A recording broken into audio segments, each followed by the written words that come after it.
Antes de que Roma se alzara como un imperio dominador de tierras y mares, antes de que sus acueductos cruzaran los valles y sus legiones marcharan por toda la cuenca del Mediterráneo, no era más que una aldea modesta a orillas del río Tíber.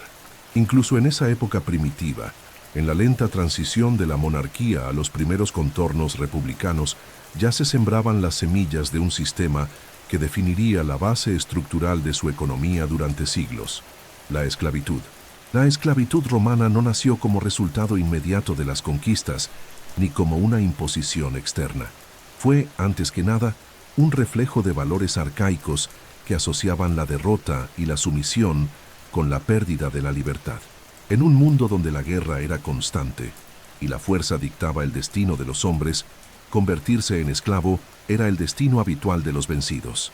Los primeros registros de la esclavitud en Roma se remontan al período monárquico, todavía en los siglos anteriores al sexto siglo antes de Cristo, cuando los reyes etruscos dominaban el escenario político de la ciudad.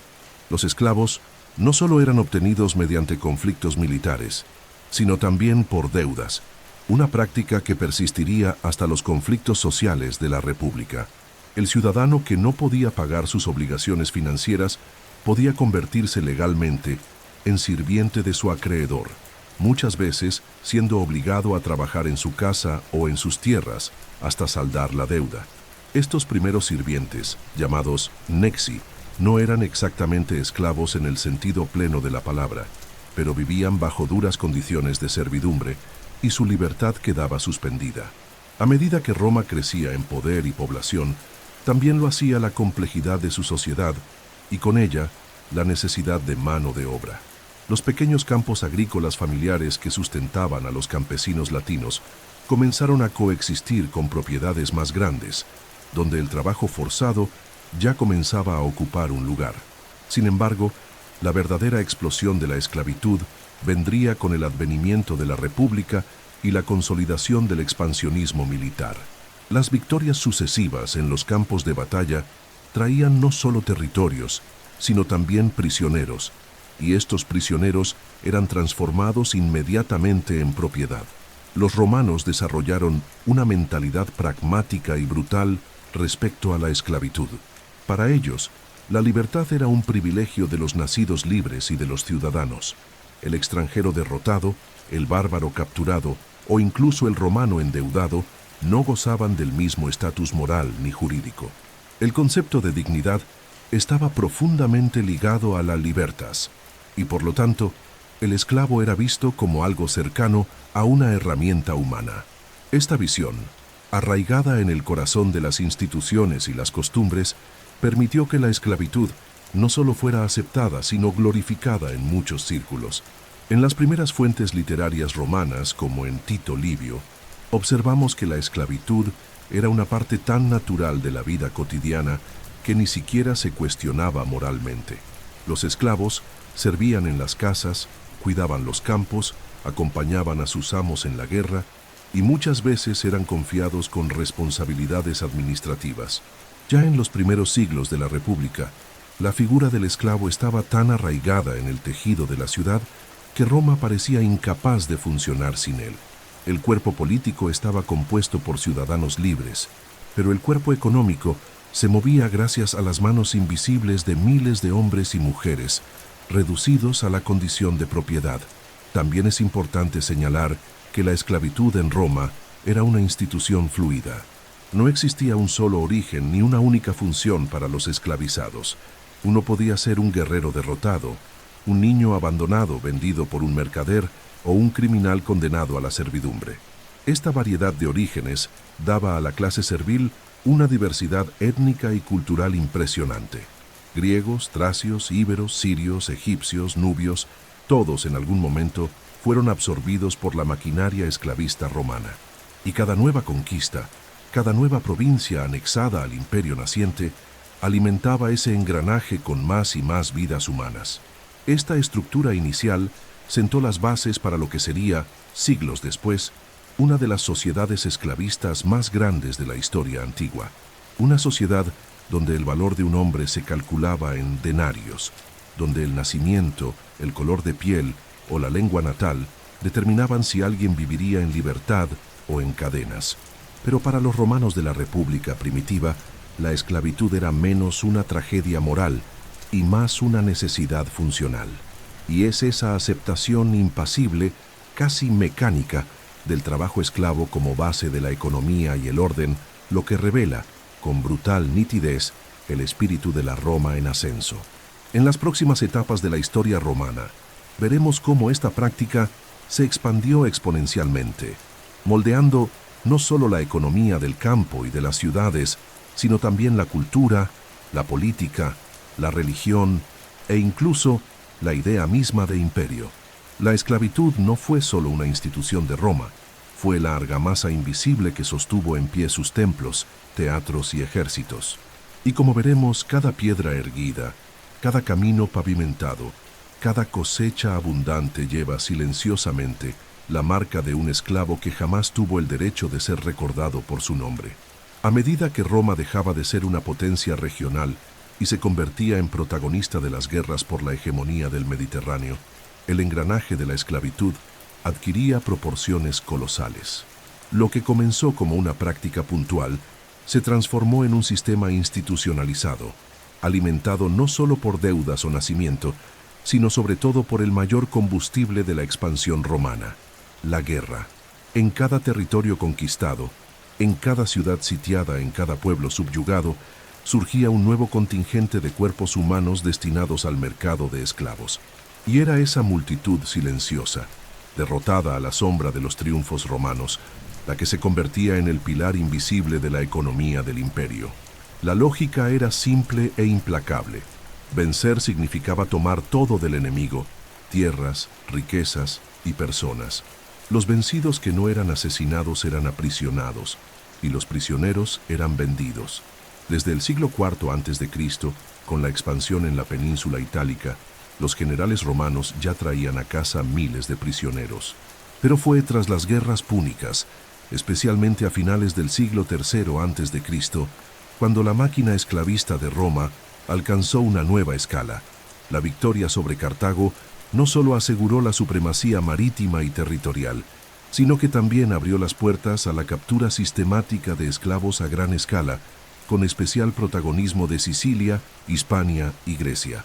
Las guerras macedónicas, libradas entre los siglos III y II a.C., rindieron a Roma miles de cautivos griegos, entre ellos filósofos, arquitectos, maestros, médicos, poetas. Contrario a lo que se podría imaginar, estos hombres cultos y civilizados también fueron convertidos en mercancía, no para las minas o los campos, sino para servir como símbolos de prestigio en las mansiones de las familias senatoriales. Así, Roma no solo conquistaba tierras y culturas, sino que las absorbía mediante la servidumbre, moldeándolas a su gusto, controlando su saber y disfrutando de sus frutos. El esclavo de guerra, por tanto, no era solo un cuerpo para explotar, sino una riqueza intelectual, una herramienta viva. En los relatos de Polibio y Livio, observamos cómo el botín de las campañas militares incluía innumerables prisioneros. En muchas ocasiones, la cantidad era tan grande que los precios de los esclavos se desplomaban en los mercados locales. Un ejemplo célebre ocurrió tras la toma de Siracusa, cuando miles de habitantes fueron llevados como cautivos y vendidos en masa. Las ganancias de estas transacciones iban directamente a los generales, oficiales y no pocas veces a los propios soldados, que recibían una parte del botín. La guerra, por tanto, no era solo un ejercicio de poder y gloria, era una industria, y los esclavos eran su moneda más valiosa. El proceso de captura, sin embargo, era brutal. Las ciudades vencidas que resistían hasta el final sufrían castigos ejemplares. Los hombres eran masacrados, las mujeres y los niños esclavizados, y los sobrevivientes marchaban encadenados por largas distancias hasta los puertos, donde eran embarcados y transportados como mercancía. Muchos morían antes de llegar a su destino final.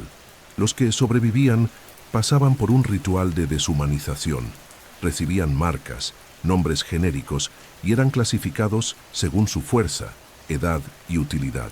Un tracio joven y fuerte podía ser vendido como gladiador. Una mujer griega hermosa y culta podía convertirse en institutriz de niños nobles. Un númida anciano era relegado a las tareas más humillantes en una hacienda rural.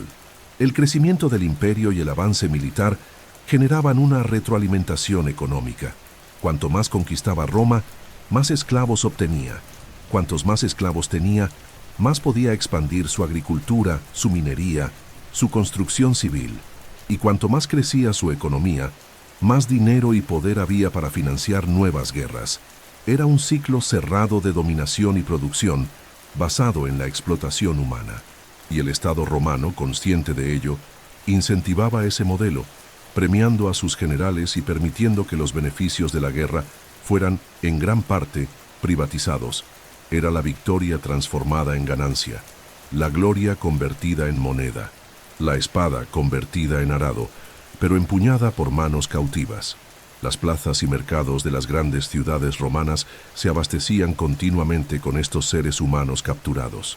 En Roma, en el Foro Boario y en zonas periféricas, ferias de esclavos reunían a comerciantes, compradores e intermediarios.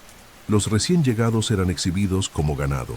Tenían que caminar desnudos, mostrar sus músculos, su voz, sus conocimientos, si los tenían. Llevaban colgadas del cuello placas con sus cualidades.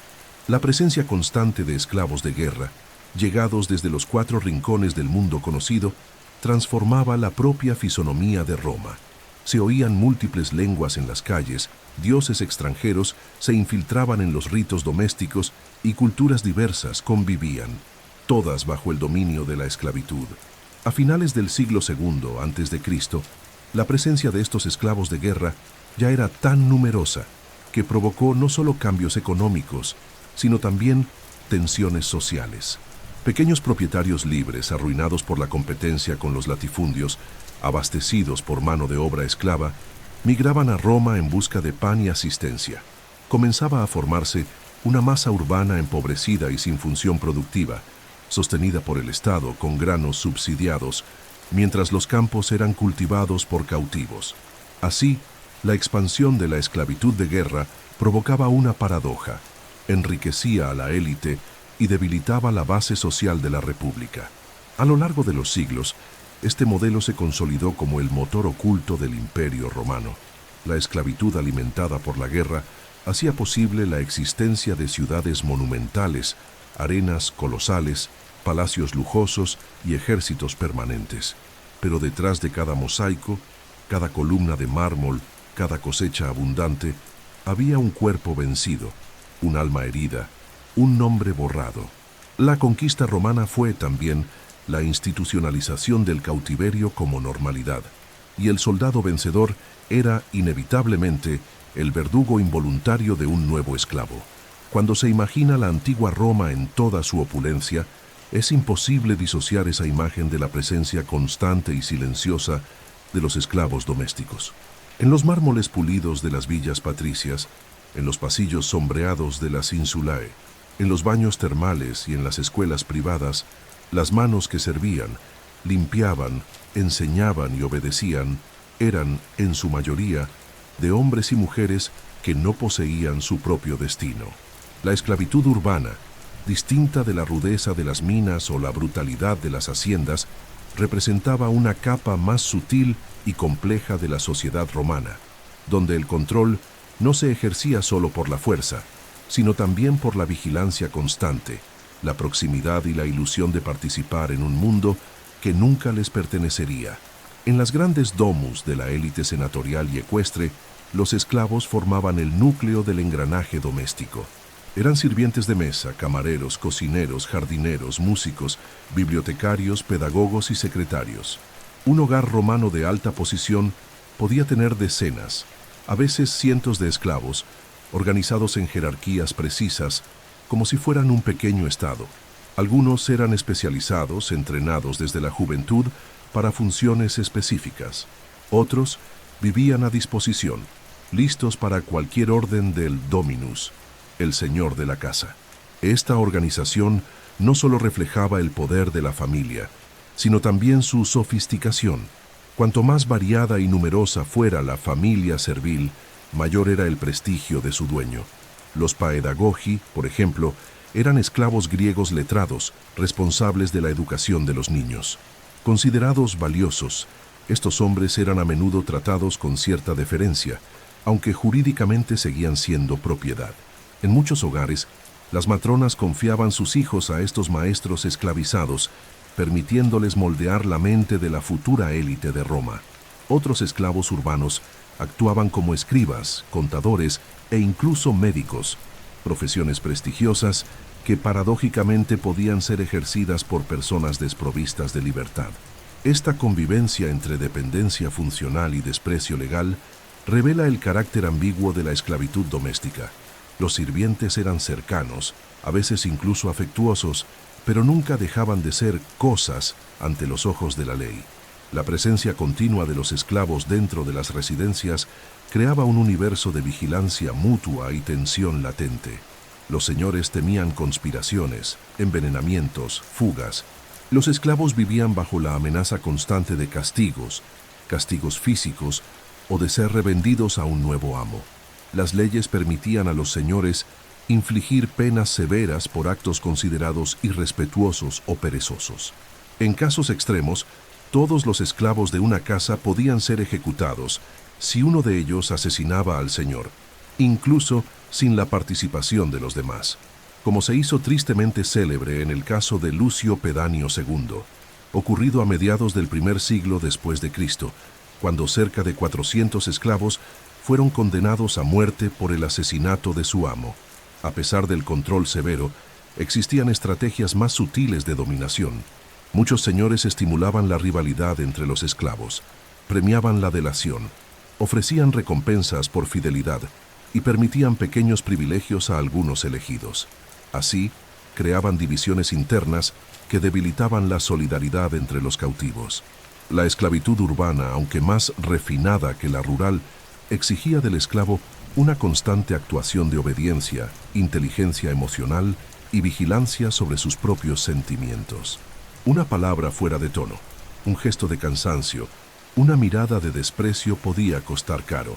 Curiosamente, muchos de los esclavos urbanos deseaban con fervor la manumisión, la liberación formal, no para abandonar a sus antiguos amos, sino para seguir viviendo bajo su protección como libertos. Esto se debía a que el exesclavo, una vez liberado, muchas veces no tenía bienes, ni casa, ni una red de apoyo. Al permanecer cerca de la antigua casa, podía continuar ejerciendo funciones, ahora como cliente de su antiguo dominus, insertándose en la compleja red de patronazgo que sostenía las relaciones sociales de Roma. La libertad, en este contexto, no era sinónimo de plena autonomía, sino un cambio de posición dentro de una red social aún profundamente jerarquizada. Además de las casas particulares, los esclavos urbanos también estaban presentes en las estructuras públicas. Trabajaban en las termas, los teatros, los almacenes del Estado, los cuerpos auxiliares del ejército, los templos e incluso en el palacio imperial. El propio emperador disponía de una vasta red de sirvientes, incluidos eunucos, intendentes, arquitectos y cocineros, todos reclutados entre los esclavos más hábiles y confiables. Con el tiempo, algunos de estos individuos se convirtieron en figuras influyentes, capaces de intervenir en decisiones administrativas y políticas. Aún así, bastaba una acusación, una sospecha o un gesto de desobediencia para que fueran descartados como objetos rotos. La esclavitud urbana revela, con claridad cruel, la capacidad romana de organizar la desigualdad con eficiencia y apariencia de civilidad. Era un sistema donde la violencia era sutil, el control era psicológico y la libertad un premio inalcanzable. El esclavo doméstico, contrario a lo que se podría suponer, no vivía mejor que el esclavo del campo. Vivía más vigilado, más escrutado, más expuesto a los caprichos de la élite. Y incluso entre mármoles y lujos, cargaba en los ojos el mismo dolor ancestral de quienes habían sido vencidos, vendidos y olvidados. Al mirar las ruinas de las antiguas domus romanas, con sus atrios silenciosos, mosaicos delicados y jardines internos, debemos recordar que esos espacios fueron sostenidos por vidas borradas, por historias que la historia no registró. La gloria de Roma se escribía sobre el silencio de quienes limpiaban el suelo, servían el vino, educaban a los hijos y morían sin haber tenido jamás un apellido. En el corazón del mundo romano, donde todo parecía brillar, existía una oscuridad íntima y constante, la mirada callada del esclavo. Mientras los mármoles de las villas urbanas relucían bajo el sol de Italia, lejos de los ojos de la aristocracia y de las multitudes de las ciudades, vastas extensiones de tierra eran cultivadas por manos esclavizadas, en jornadas brutales que comenzaban antes del amanecer y terminaban mucho después de que la última luz del día desapareciera en el horizonte. Las latifundias romanas, enormes propiedades agrícolas que surgieron a partir del segundo siglo antes de Cristo, se convirtieron en la columna vertebral de la producción de alimentos y de la economía rural del imperio. Y en el centro de ese sistema, como fuerza motriz silenciosa e incansable, estaban los esclavos rurales. Estas propiedades, especialmente en el sur de Italia, en Sicilia, en Hispania y en otras regiones fértiles del imperio, producían cereales, aceite de oliva, vino y otros productos esenciales a gran escala. Los propietarios de estas tierras, generalmente miembros de la élite senatorial o ecuestre, acumulaban poder y prestigio basados en la productividad agrícola. Pero lo que realmente garantizaba el lucro no era solo la fertilidad del suelo, era la explotación sistemática y masiva de la mano de obra esclava. A diferencia de los esclavos urbanos, que en raros casos podían tener acceso a la instrucción o al contacto directo con sus amos, los trabajadores de las fincas vivían en condiciones que se asemejaban más a una muerte lenta. El día a día de estos hombres y mujeres estaba marcado por los extremos: trabajo incesante bajo el calor abrasador del verano y el frío cortante del invierno, alimentación escasa, castigos físicos constantes y una casi total ausencia de esperanza de libertad. Habitaban en barracones colectivos, muchas veces encadenados por la noche para evitar fugas, vigilados por capataces armados y brutalizados. Estos vigilantes, frecuentemente reclutados entre antiguos esclavos, formaban una capa intermedia cruel y resentida que usaba la violencia para garantizar la productividad y la disciplina. En muchos casos, el trato dado a los esclavos rurales era peor que el dispensado a los animales. El agrónomo romano, Columela, en su tratado De Re Rustica, deja claro que el amo debe tratar a los esclavos como instrumentos de producción. Aunque reconoce la importancia de mantener a los trabajadores vivos y relativamente sanos para obtener mejores resultados, su tono jamás escapa de la lógica utilitaria. El esclavo rural era, ante todo, un bien económico, y como todo bien, podía ser comprado, vendido, intercambiado o castigado, según el humor o la conveniencia del propietario. La deshumanización era total. La tierra se valoraba por lo que podía rendir y el esclavo por cuánto podía resistir antes de colapsar. La productividad de estas fincas no solo sostenía el abastecimiento de Roma y otras grandes ciudades, sino también al ejército, a las provincias y a las exportaciones. La relación entre la esclavitud rural y el poder político era evidente. Cuanto mayor era la propiedad, mayor el número de esclavos, mayor la riqueza acumulada, y en consecuencia, mayor la influencia en el Senado, en los tribunales, en las decisiones de la República y más tarde del Imperio. Esta concentración de tierras y esclavos en manos de unos pocos generó una desigualdad social profunda e irreversible. Los campesinos libres, incapaces de competir con la producción a gran escala de las latifundias, abandonaban sus pequeñas propiedades y se veían obligados a migrar a las ciudades, donde se convertían en dependientes de las distribuciones públicas de trigo y entretenimiento. Roma engordaba de poder, mientras su pueblo libre empobrecía.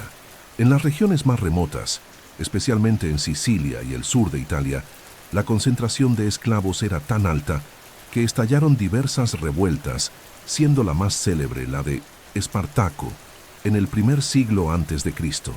El miedo de las élites era constante, pues sabían que construían su riqueza sobre un terreno frágil, repleto de dolor y furia. Las latifundias, aunque eficientes desde el punto de vista económico, eran bombas de tiempos sociales. Cada cosecha exitosa escondía la posibilidad de una nueva insurrección. Cada jornada de trabajo podía ser la chispa de una rebelión. Además, los esclavos agrícolas eran utilizados en otras áreas del trabajo rural. Construían canales de riego, muros, silos, graneros, plantaban, cosechaban, pisaban uvas, prensaban aceitunas, cuidaban del ganado. El cuerpo del esclavo era el motor de la agricultura romana, una máquina silenciosa, repetitiva, desechable.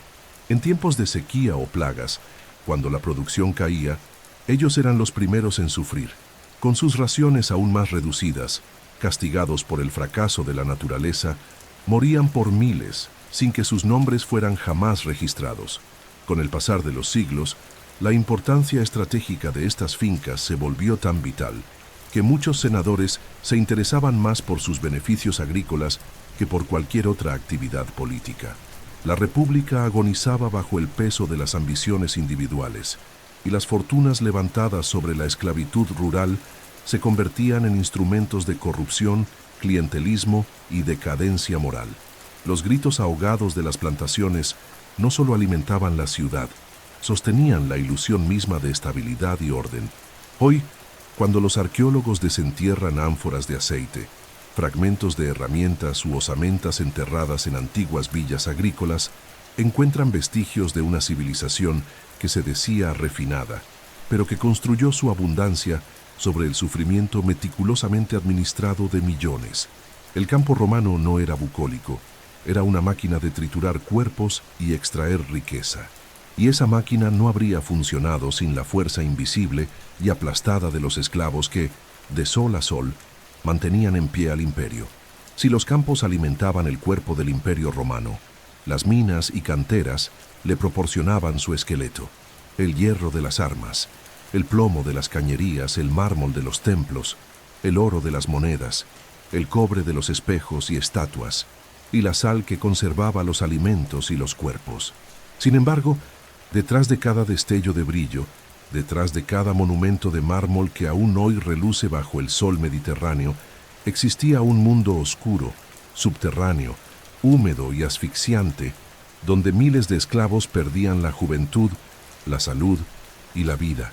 Era allí, en las profundidades de la tierra, donde se ocultaba el rostro más brutal de la maquinaria romana, un sistema de trabajo forzado que no dejaba marcas en el mármol pulido, pero cuyas cicatrices atravesaban los huesos de la civilización. Las minas romanas, repartidas por todo el territorio imperial, desde las montañas de Hispania hasta los desiertos de Egipto, operaban bajo una lógica implacable: extraer el máximo posible de la tierra, al menor costo posible de vidas. En esas entrañas subterráneas, la esclavitud alcanzaba su punto más extremo. Los cautivos eran enviados en masa, encadenados, despojados de todo, sometidos a jornadas extenuantes en túneles oscuros, asfixiantes y sin ventilación.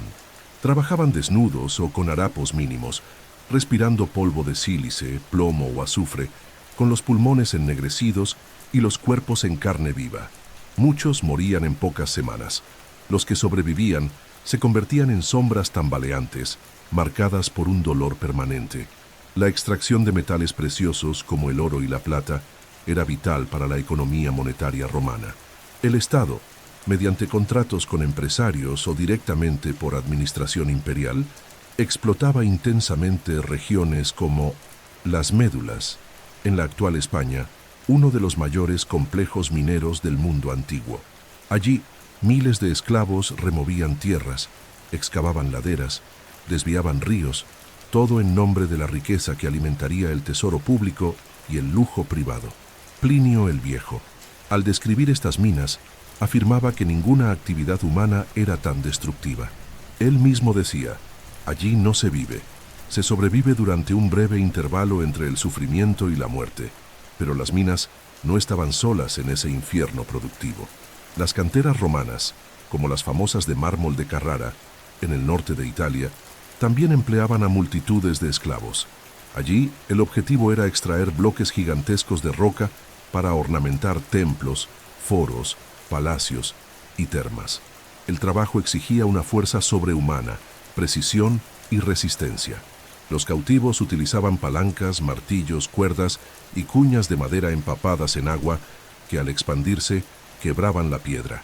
Los riesgos eran enormes: caídas, aplastamientos, laceraciones. Cada columna erigida en el Capitolio o el Panteón tenía su precio medido en sangre y huesos. Además de las minas y canteras, los esclavos también eran ampliamente utilizados en obras públicas.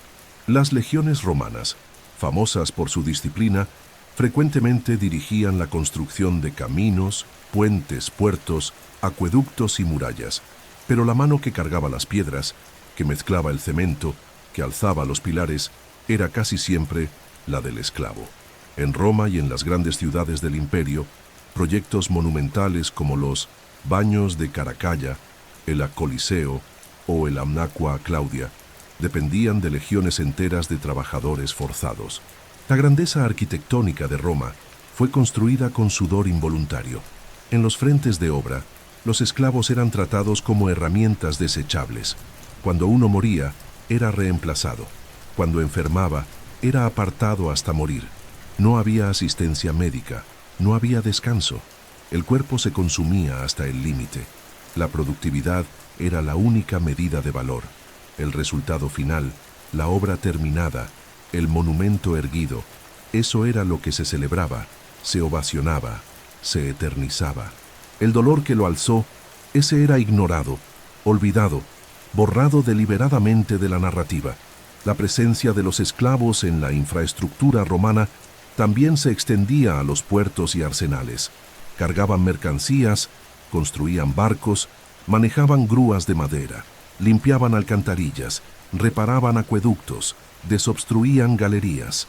Donde hubiera necesidad de fuerza física y ausencia de derechos, allí estaba el esclavo. La ciudad funcionaba con una precisión impresionante, pero detrás de esa eficacia se ocultaba un sistema inhumano. La esclavitud era el cemento invisible de las estructuras romanas. Sostenía sin ser vista, hacía sin ser recordada. El imperio, consciente de la importancia de estas obras, invertía masivamente en ellas. Y cuanto más infraestructura se levantaba, más trabajadores eran consumidos. La lógica era circular. Roma necesitaba acueductos, caminos, minas, puertos y palacios. Para ello necesitaba esclavos. Para obtener más esclavos necesitaba guerras y comercio. Para sostener las guerras necesitaba riqueza, una riqueza extraída de los mismos cuerpos que alimentaban el sistema. Un ciclo perfecto de explotación. Hoy, cuando caminamos entre las ruinas grandiosas de la antigua Roma y contemplamos sus arcos, columnas, foros y monumentos, rara vez escuchamos la voz de quienes los construyeron, pero aún resuena, silenciosa, en las piedras que sostienen el tiempo. Son las voces de los olvidados, de los que cavaron túneles hasta colapsar, de los que arrastraron piedras hasta que sus huesos se rompieran, de los que murieron en la oscuridad para que Roma brillara bajo la luz del sol. No todos los esclavos de Roma estaban encadenados al arado, enterrados en túneles mineros o sometidos al látigo en las plantaciones. Dentro de la vasta estructura esclavista romana existía una clase especial, compleja y contradictoria, la de los esclavos calificados, individuos con habilidades, conocimientos técnicos o formación intelectual que, aun siendo propiedad legal, desempeñaban funciones de gran responsabilidad económica e incluso cierto prestigio social. Estos hombres y mujeres, aunque privados de libertad, se movían por los corredores del poder, el comercio, las artes y las finanzas, formando una élite servil que jugaba un papel crucial en el funcionamiento del imperio. Roma, con su enorme complejidad administrativa, urbanística y mercantil, requería profesionales capaces de gestionar negocios, llevar registros, realizar cálculos, construir obras, enseñar idiomas, cuidar la salud e incluso representar legalmente los intereses de sus amos. Muchos de estos cargos eran ocupados por esclavos especializados, que recibían formación específica o traían saberes de sus tierras de origen. Griegos, egipcios, sirios, tracios y africanos llegaban a la ciudad eterna con un bagaje cultural que, incluso bajo el peso de la esclavitud, los hacía útiles y por tanto valiosos ante la sociedad romana. Uno de los papeles más estratégicos era el del esclavo comerciante. también conocido como servus negotiator. Este esclavo estaba autorizado por su amo para administrar negocios, abrir tiendas, representar sociedades comerciales, negociar préstamos y firmar contratos. Para ello, recibía una suma inicial llamada peculium, un capital que, aunque técnicamente pertenecía al amo, era gestionado por el esclavo como si fuera propio. Con ese monto, compraba mercancías, contrataba ayudantes, negociaba productos y aumentaba la riqueza de su dominus.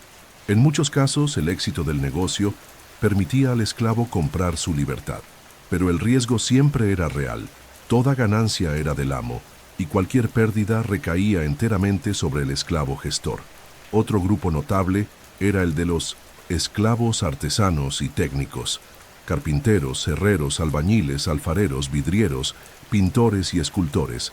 Muchos eran siervos altamente entrenados que vivían y trabajaban en las propiedades de sus dueños o en talleres especializados, officinae.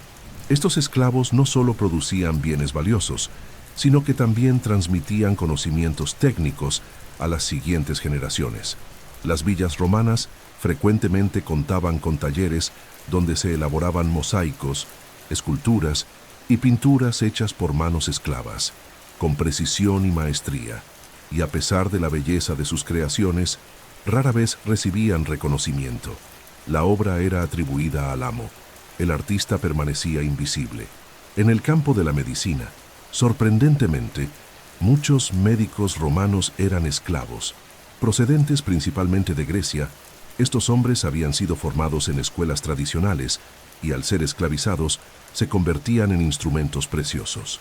Trataban enfermedades, realizaban cirugías, asistían en partos y, en algunos casos, atendían a figuras públicas de alto nivel. El paradojo era evidente. Un esclavo podía tener la vida de un senador en sus manos, pero no podía elegir su propio destino. Aún así, los médicos esclavos acumulaban prestigio y, en muchos casos, conseguían la libertad mediante una manumisión honrosa. También entre los esclavos había intelectuales y artistas. Poetas, dramaturgos, filósofos y bibliotecarios servían a los intereses culturales de la élite. La educación romana, especialmente entre los hijos de la nobleza, era frecuentemente confiada a pedagogos esclavos, generalmente griegos, que enseñaban gramática, retórica, lógica y moral. Era una relación ambigua. El maestro era un cautivo, el alumno un ciudadano libre. El conocimiento, en ese contexto, se convertía en un bien transaccionable, y el esclavo en un medio para transmitirlo. La presencia de estos esclavos calificados revela una verdad esencial del mundo romano. La esclavitud no era una línea uniforme de sufrimiento, sino una estructura jerarquizada, donde el valor del individuo estaba directamente vinculado a su utilidad.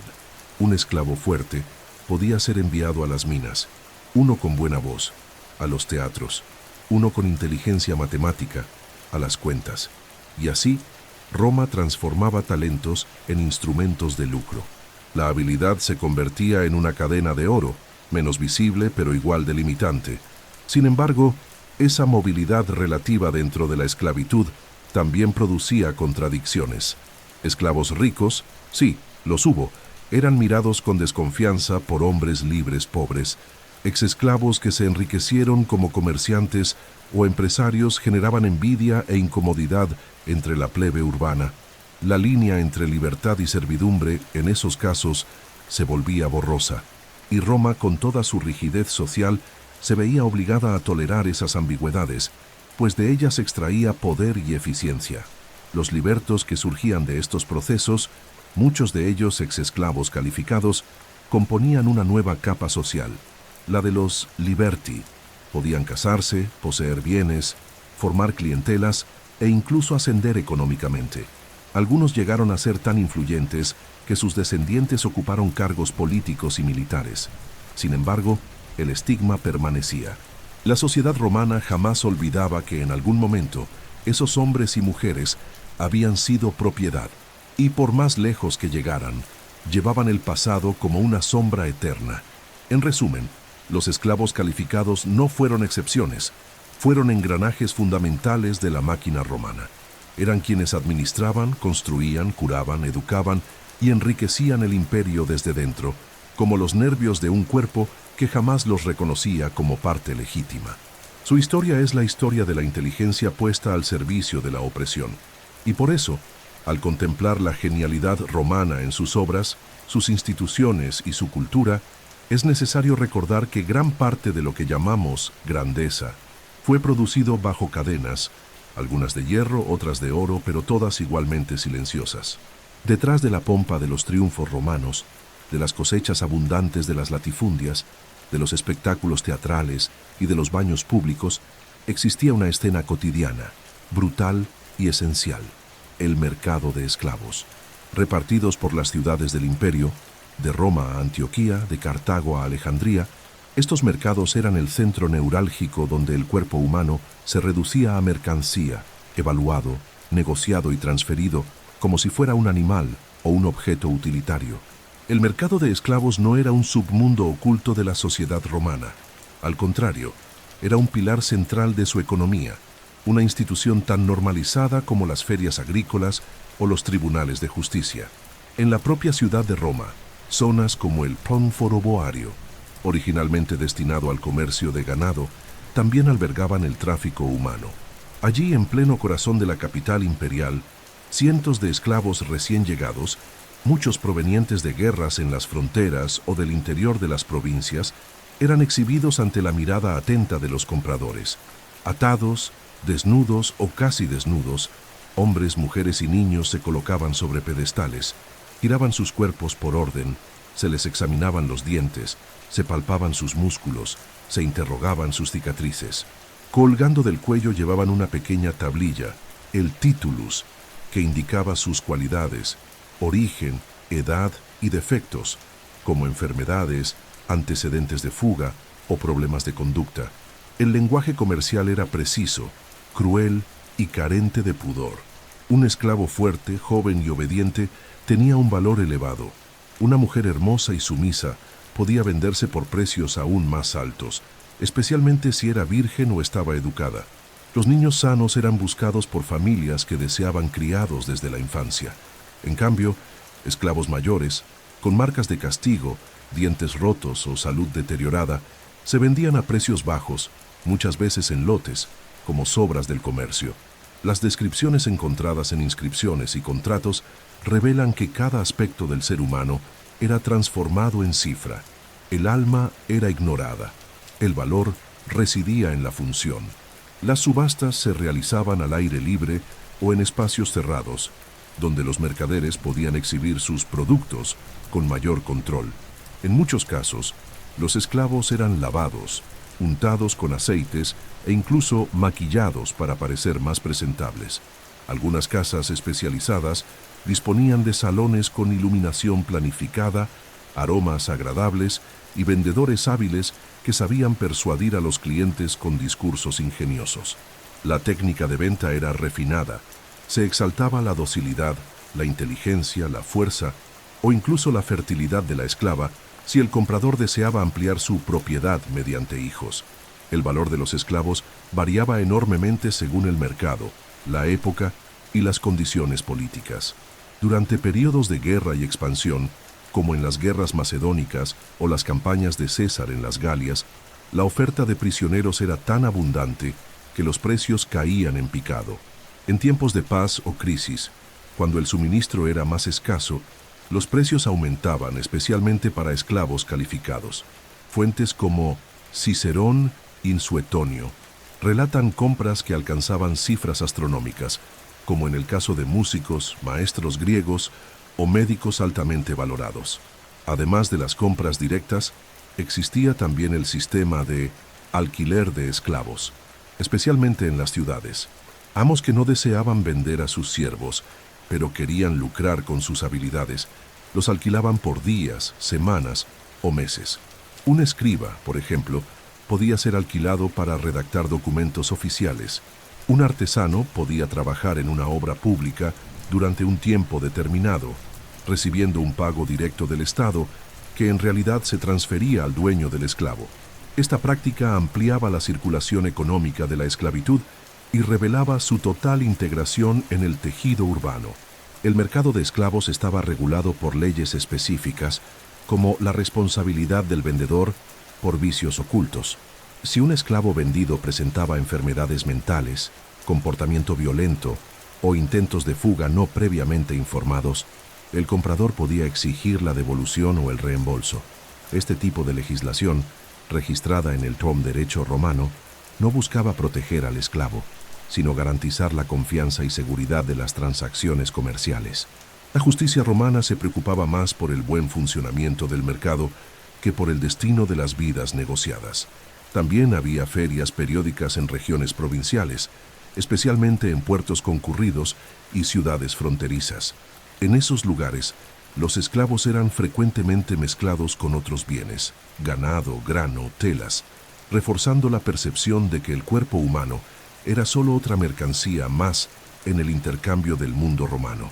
En algunas provincias, los niños capturados en aldeas saqueadas eran separados de sus familias, marcados con hierro candente y transportados por largas distancias hasta los centros comerciales del imperio.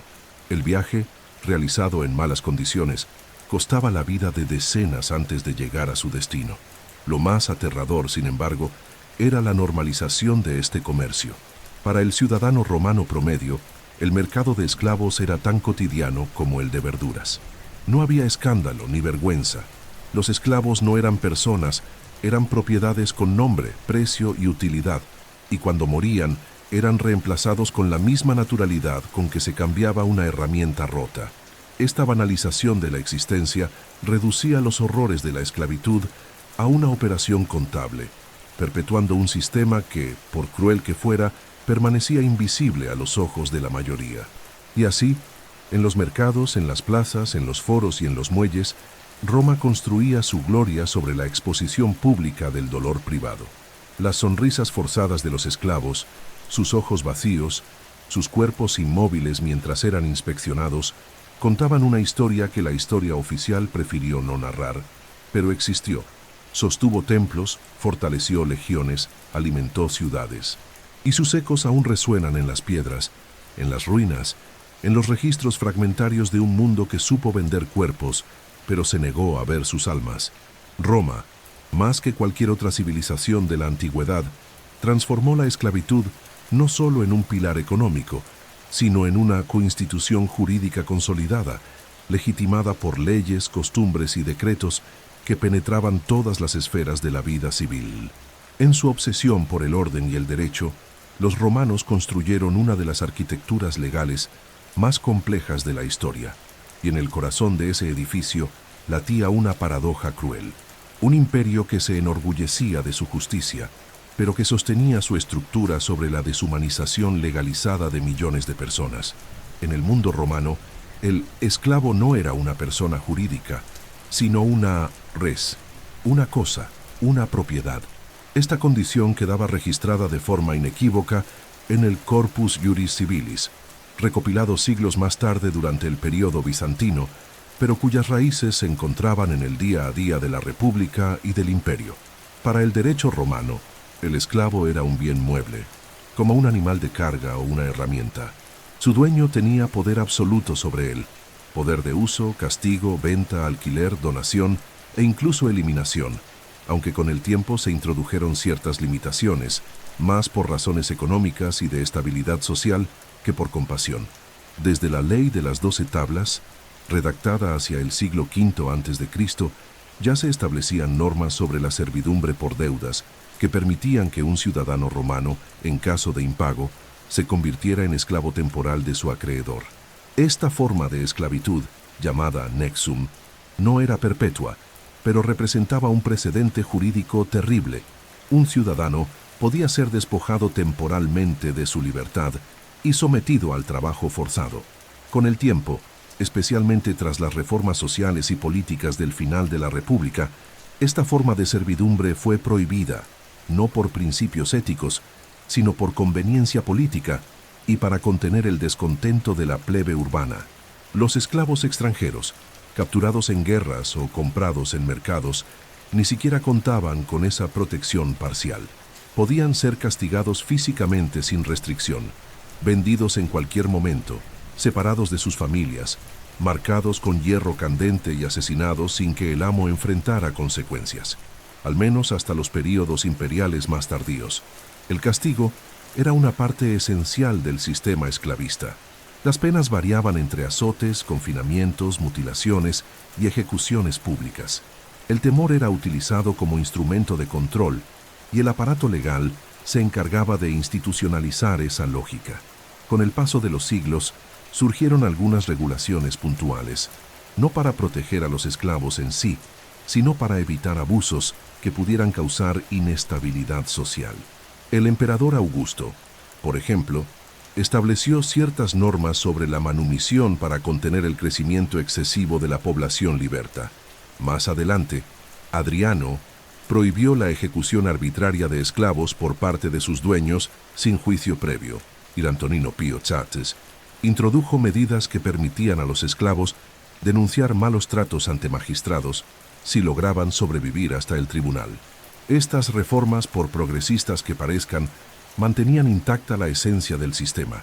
El esclavo seguía siendo una cosa, simplemente con más límites en su uso. El propio derecho penal romano reforzaba esta visión. Si un esclavo cometía un delito, era castigado con mayor severidad que un ciudadano. Si un amo era asesinado en su casa, todos los esclavos del domicilio podían ser ejecutados legalmente, incluso si no tenían conexión alguna con el crimen. Este principio, sostenido bajo la lógica de la prevención, convertía al cuerpo servil en un colectivo de responsabilidad mutua, otro mecanismo más de vigilancia y control interno. El caso de Lucio Pedáneo II, en el primer siglo después de Cristo, en el que cerca de 400 esclavos fueron ejecutados por el asesinato de su amo, sin pruebas de complicidad, es uno de los episodios más emblemáticos de esa crueldad legal. La figura del peculium, ya mencionada anteriormente, también era un concepto jurídico importante. Aunque permitía al esclavo acumular bienes y, en teoría, comprar su libertad, el peculium no pertenecía al esclavo, sino a su amo, quien podía recuperarlo en cualquier momento. La ley permitía este arreglo como incentivo para la productividad y la fidelidad, pero nunca cuestionaba la lógica central de la posesión. Lo que el esclavo poseía, lo poseía solo por concesión, no por derecho. Las manumisiones, procesos legales para liberar esclavos, podían ocurrir de varias formas: por voluntad del amo, por testamento, por compra de la libertad o como recompensa por buenos servicios. Pero incluso los libertos cargaban con estigmas legales. Permanecían ligados para siempre a su antiguo amo, que se convertía en su patrón. No podían ocupar cargos públicos de alto nivel y sus hijos solo accedían a la ciudadanía plena en la generación siguiente. La libertad, por tanto, venía con una cadena invisible, una nueva forma de dependencia, disfrazada de emancipación. El imperio también registraba esclavos públicos, los servi publici, que pertenecían al Estado o a las ciudades. Trabajaban en servicios urbanos, obras públicas, mantenimiento de edificios y como asistentes en magistraturas. Aunque en condiciones menos brutales que los esclavos privados, seguían siendo jurídicamente objetos. Su existencia reforzaba el carácter sistémico de la esclavitud. No era solo una práctica económica o cultural, sino una estructura legal profunda y cuidadosamente normada, integrada en todos los aspectos de la administración romana. La relación entre esclavitud y derecho en Roma es un espejo oscuro de lo que esa civilización fue capaz de construir. Su legado jurídico, que influiría profundamente en el mundo occidental durante milenios, nació manchado de sangre. El mismo imperio que enseñó al mundo los principios de la equidad, la jurisprudencia y la ciudadanía, se sostuvo durante siglos sobre una masa de seres humanos que la ley transformaba en sombras. No se puede comprender la profundidad del derecho romano sin mirar ese abismo. Una justicia que se enorgullecía de la razón, pero que racionalizaba la opresión. Si la esclavitud romana representaba la negación total de la libertad, la manumitio era, paradójicamente, la promesa silenciosa que mantenía a muchos esclavos obedientes y esperanzados, la posibilidad, aunque remota, de conquistar la autonomía y convertirse en un liberto, Sin embargo, esa libertad concedida, negociada o comprada siempre venía revestida de limitaciones sociales, vínculos legales y estigmas profundos. En el mundo romano, llegar a ser libre no significaba necesariamente llegar a ser igual. La transición de esclavo a liberto era, en realidad, el paso de una servidumbre explícita a una libertad condicionada, rodeada de obligaciones, expectativas y fronteras invisibles. La manumisión, es decir, el acto de liberar legalmente a un esclavo, podía ocurrir de diversas maneras, siendo las más comunes la manumitio voluntaria del dominus, la manumitio testamentaria, tras la muerte del amo, la compra de la libertad por parte del esclavo mediante su peculio, o incluso la manumitio informal, muchas veces realizada en público ante testigos. También existía la manumisión como recompensa por servicios prestados al Estado, como en el caso de esclavos públicos o soldados esclavizados que colaboraban en campañas o tareas críticas. No obstante, el método más regulado y seguro era el formal, ante un magistrado o mediante inscripción oficial. Esta concesión de libertad era jurídicamente compleja. Un esclavo liberado por medios legales y reconocido por el Estado pasaba a ser un libertus, adquiriendo la ciudadanía romana parcial. Podía casarse legalmente, firmar contratos, acumular riqueza e incluso poseer sus propios esclavos. Sin embargo, seguía estando sujeto a una serie de obligaciones respecto a su antiguo amo, ahora convertido en patrón.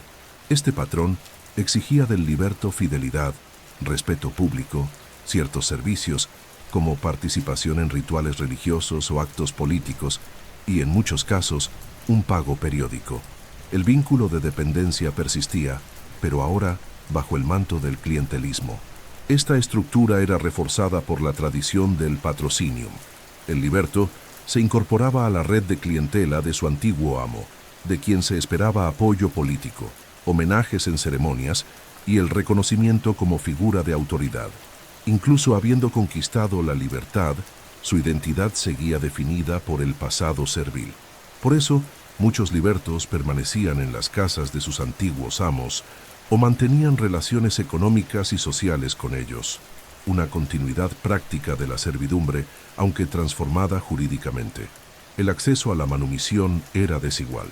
Los esclavos urbanos, educados o cualificados, como escribas, comerciantes, músicos, médicos y pedagogos, tenían más posibilidades de alcanzar la libertad que los esclavos rurales, mineros u obreros de canteras, cuyas funciones eran tan duras y peligrosas que raramente llevaban a la longevidad o al reconocimiento. Además, la propia manumisión era una decisión estratégica del amo. Liberar a un esclavo leal y productivo podía ser un gesto de gratitud, pero también una forma de invertir en un futuro cliente o aliado económico. En algunos casos, los libertos se convertían en procuradores, administradores o incluso socios ocultos de sus antiguos amos. El impacto económico de los libertos fue notable. Sin las limitaciones físicas de la esclavitud, pero con la experiencia del trabajo forzado y la ambición de superación social, muchos libertos se lanzaban con avidez al comercio, a los servicios y a la gestión de bienes. Algunos se convirtieron en ricos empresarios, especialmente en los sectores del transporte marítimo, la hostelería, la construcción y, irónicamente, el comercio de esclavos. Estos libertos emprendedores, a pesar del estigma persistente, acumularon fortunas y llegaron a formar una especie de nueva élite plebeya, con acceso a bienes, cultura e influencia. El autor, Horacio Quito, por ejemplo, era hijo de un liberto, Trimalción, personaje de la célebre novela satírica Satiricón de Petronio. Representa de forma caricaturesca al liberto enriquecido, vulgar, ostentoso y ansioso por ser aceptado por la nobleza, pero aún atado a sus raíces serviles. En la realidad, muchos libertos enfrentaban esa tensión entre ascenso económico y exclusión social. A pesar de la ciudadanía parcial, no podían ocupar magistraturas, ni formar parte del Senado, ni ejercer funciones políticas de alto prestigio. Esta barrera institucional reforzaba la división entre los nacidos libres, ingenui, y los libertos, aunque los hijos de libertos, si nacían después de la manumisión, ya eran considerados ciudadanos plenos. En las lápidas funerarias encontradas en diversas partes del imperio, es común ver a libertos orgullosamente registrados como exesclavos, mencionando el nombre del antiguo amo, su condición de liberto y sus logros en la vida libre. Para muchos, la libertad era la mayor conquista posible, aunque imperfecta, aunque costosa. Era una segunda oportunidad, una dignidad parcial, un regreso a la humanidad que les había sido negada. Y a diferencia de los esclavos, cuyo nombre se perdía en el olvido, los libertos podían levantar tumbas, contar sus historias, dejar huellas en la piedra. La existencia de los libertos también proyectaba sombras sobre el sistema esclavista. Eran la prueba viva de que los esclavos eran hombres y mujeres capaces de pensar, producir, crear y liderar, justo lo que el discurso oficial negaba. Su presencia en los mercados, en los foros y en los gremios urbanos era un recordatorio constante de que la frontera entre cosa y persona era tenue, inestable, arbitraria. Por eso, muchos aristócratas despreciaban a los libertos, incluso cuando eran ricos, porque representaban una falla en el dogma de la superioridad natural. Por último, la economía de los libertos era también un instrumento de continuidad. Muchos de ellos, al enriquecerse, compraban sus propios esclavos. Reproducían el sistema que los había oprimido, ahora como amos.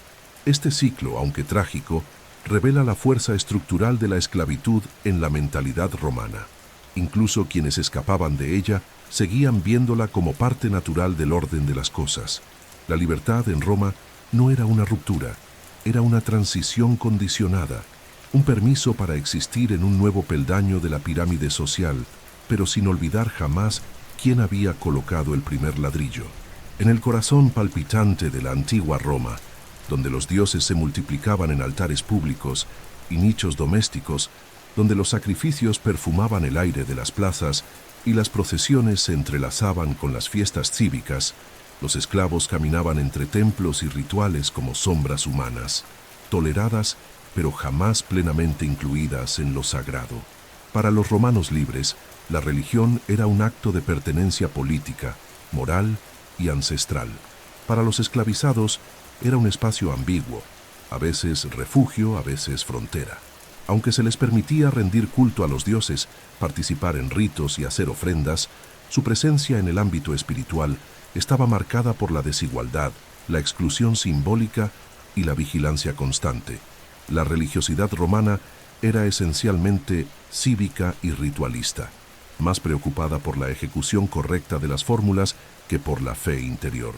En ese escenario, los esclavos, como habitantes permanentes de los hogares y de las ciudades, terminaban absorbidos por la rutina religiosa de sus amos.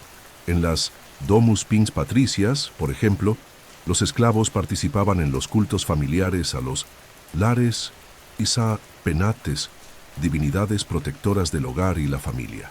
Encendían lámparas, preparaban las comidas rituales, cuidaban de los altares domésticos, pero siempre como auxiliares, nunca como protagonistas. Eran ojos que miraban, manos que encendían, pero bocas que no rezaban por sí mismas.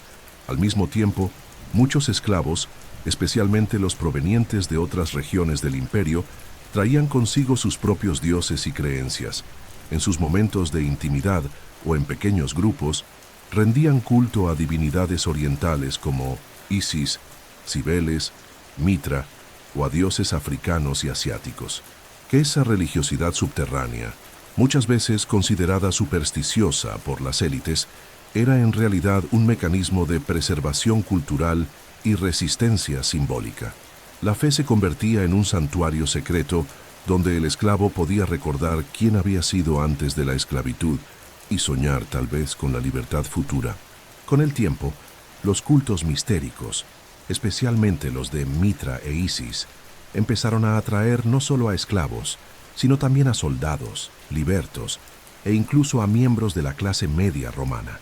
Estos cultos ofrecían una experiencia espiritual más íntima, con promesas de salvación, vida después de la muerte e igualdad ritual entre los iniciados. Para muchos esclavos, Estas sectas representaban la única posibilidad de una experiencia religiosa donde su condición social quedaba suspendida, aunque fuera temporalmente. En los mitreos, cuevas sagradas dedicadas a Mitra, el iniciado era tratado como igual, aunque fuera de allí y continuara siendo propiedad de otro. Aún así, la inclusión de los esclavos en la religiosidad pública era cuidadosamente controlada. En fiestas como las Saturnales, celebradas en diciembre, los roles sociales se invertían simbólicamente. Los esclavos podían sentarse a la mesa con los amos, usar ropa de libres, jugar y reír. Pero todo eso estaba permitido solo por pocos días, en un teatro social que, más que subversivo, servía para reforzar el orden. Al permitir que los esclavos experimentaran temporalmente una libertad festiva, los amos recordaban a todos que la normalidad, la servidumbre, volvería pronto. Era una concesión calculada, como el respiro antes de sumergirse otra vez. Desde el punto de vista legal, los esclavos no podían asumir cargos religiosos oficiales, como sacerdotes o flamines, sacerdotes de los principales cultos. Tampoco podían ofrecer sacrificios en nombre de la ciudad, conducir procesiones públicas o consagrar espacios sagrados. En muchos casos, ni siquiera se les permitía entrar en los templos mayores. La religión, como expresión del orden romano, era un espejo de la sociedad. Reflejaba con nitidez cruel quién era ciudadano y quién era instrumento. Con la llegada del cristianismo, la relación entre esclavos y religión comenzó a transformarse. En los primeros siglos después de Cristo, las comunidades cristianas ofrecían un discurso espiritual radical. En Cristo ya no hay esclavo ni libre, decía la epístola de Pablo a los Gálatas. Ese mensaje de igualdad ante Dios, aunque no subvertía inmediatamente la estructura esclavista romana, introducía un fermento subversivo. En las catacumbas, esclavos y amos eran enterrados lado a lado. En los cultos secretos, compartían el pan y el vino. Por primera vez, la fe empezaba a ofrecer no solo consuelo, sino también un germen de dignidad espiritual. Sin embargo, incluso en el cristianismo primitivo, la liberación terrenal de los esclavos no era una prioridad. La salvación se prometía en el más allá, no en el presente. Los líderes de la Iglesia, incluyendo figuras como Agustín de Hipona y Gregorio Magno, no condenaron directamente la esclavitud, sino que enseñaron que los amos debían tratar bien a sus esclavos y que los esclavos debían obedecer humildemente como prueba de su fe. La religión, por tanto, transformaba la esclavitud de una estructura jurídica y económica en una narrativa teológica. Ser esclavo era también una forma de santificación. A pesar de ello, los registros arqueológicos revelan que muchos esclavos cristianos eran profundamente devotos. Inscripciones funerarias, grafitis y pequeños objetos devocionales encontrados en lugares como las catacumbas de San Calixto y Domitila, en Roma, muestran oraciones hechas por siervos, referencias a martirios y votos de esperanza en la vida eterna. El sufrimiento, en este nuevo imaginario espiritual, cobraba sentido. El cuerpo oprimido ya no era solo una máquina, era un receptáculo de gracia. El dolor cobraba voz. Así los esclavos romanos transitaron por distintos territorios espirituales, fueron excluidos de los rituales oficiales, tolerados en los cultos domésticos, acogidos en los misterios y evangelizados por los cristianos. En cada uno de estos espacios, la fe servía a veces como consuelo, a veces como instrumento de poder, a veces como resistencia silenciosa. La religión para ellos era el lugar donde el alma intentaba escapar de las cadenas del cuerpo, donde la esperanza se disfrazaba de oración, donde incluso sin altar propio, se atrevían a soñar con un mundo donde fueran vistos no como propiedad, sino como personas, ante los dioses y ante los hombres.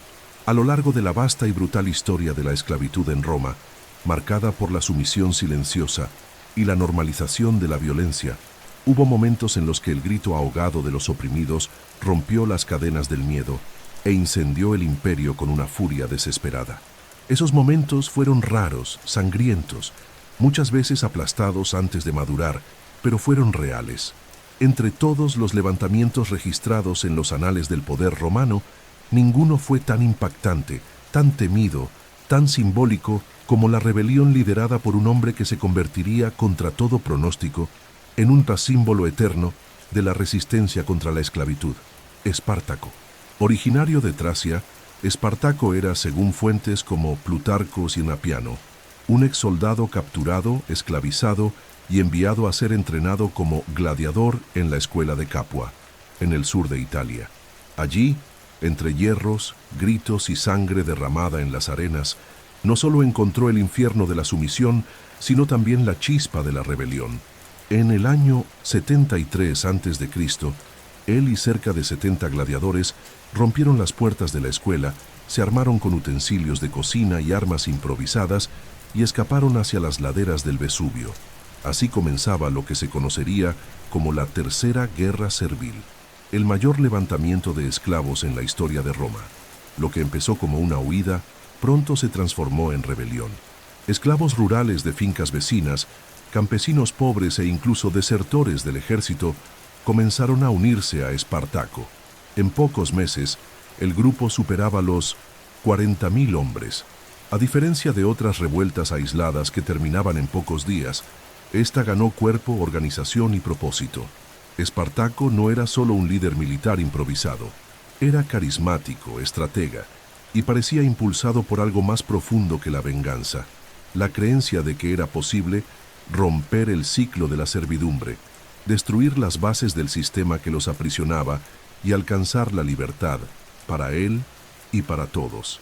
Durante 2 años, la Roma republicana, sumida en conflictos políticos y militares, fue humillada repetidamente por un ejército de exesclavos. Los rebeldes vencieron tropas oficiales, saquearon pueblos, liberaron cautivos y llegaron a controlar regiones enteras de Italia.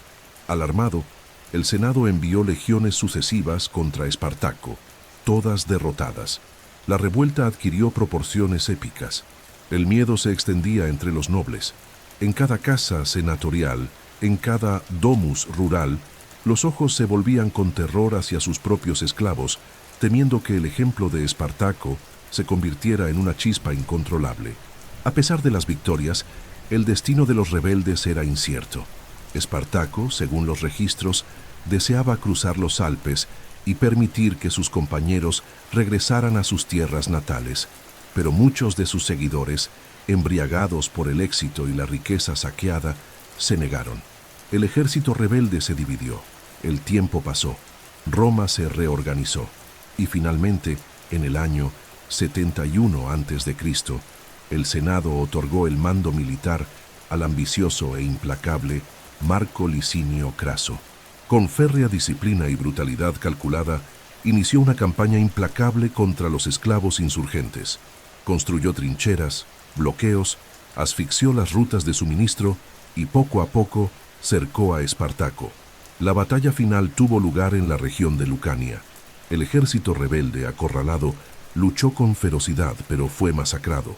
Espartaco, según Apiano, cayó en combate. Su cuerpo jamás fue identificado, quizás como símbolo de la eternidad de su causa. Los sobrevivientes fueron cazados, ejecutados o crucificados. Más de 6.000 esclavos fueron clavados vivos a lo largo de la vía Apia, la carretera que conectaba Roma con Capua. Cada cruz, cada cuerpo expuesto al sol y al escarnio, era una advertencia. Así mueren los que se atreven a desafiar el sistema. Pero la sangre derramada no fue en vano. La revuelta de Espartaco marcó profundamente la memoria romana. Fue un trauma, una herida que nunca cicatrizó. Por más que Roma intentara borrarlo de los registros, el nombre de Espartaco resonaba entre los cautivos, los gladiadores, los miserables. Era una leyenda viva, un suspiro de esperanza, un símbolo de que el poder no era invencible. Incluso entre los romanos libres había quienes admiraban su valentía. Cicerón, aunque crítico, reconocía el impacto del levantamiento. Siglos después, pensadores cristianos e ilustrados rescatarían su figura como símbolo de la libertad oprimida.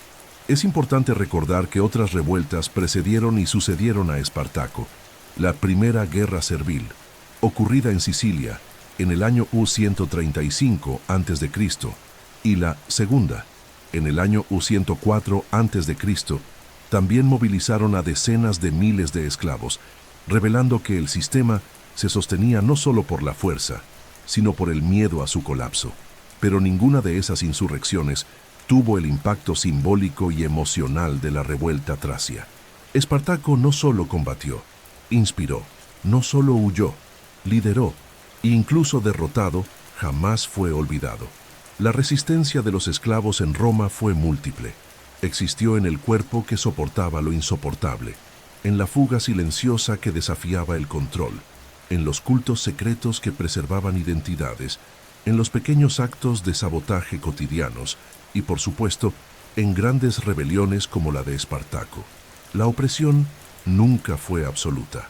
Siempre hubo una chispa, un gesto, una mirada que decía, aún soy humano. Y esa humanidad, negada por el sistema, es lo que convirtió la rebelión de los esclavos no solo en un evento militar, sino en una afirmación existencial. A medida que el Imperio Romano extendía sus fronteras más allá de las colinas del Lacio y los valles del Tíber, alcanzando desiertos africanos, bosques germánicos, montañas balcánicas e islas mediterráneas, la institución de la esclavitud no solo se expandía, sino que se transformaba, asumiendo formas diversas según el entorno, la cultura local y las exigencias económicas de cada provincia. La esclavitud en Roma era una estructura centralizada en concepto, pero plural en su ejecución. Y es en este mosaico de prácticas y realidades donde encontramos una de las dimensiones más complejas y menos uniformes del sistema esclavista romano.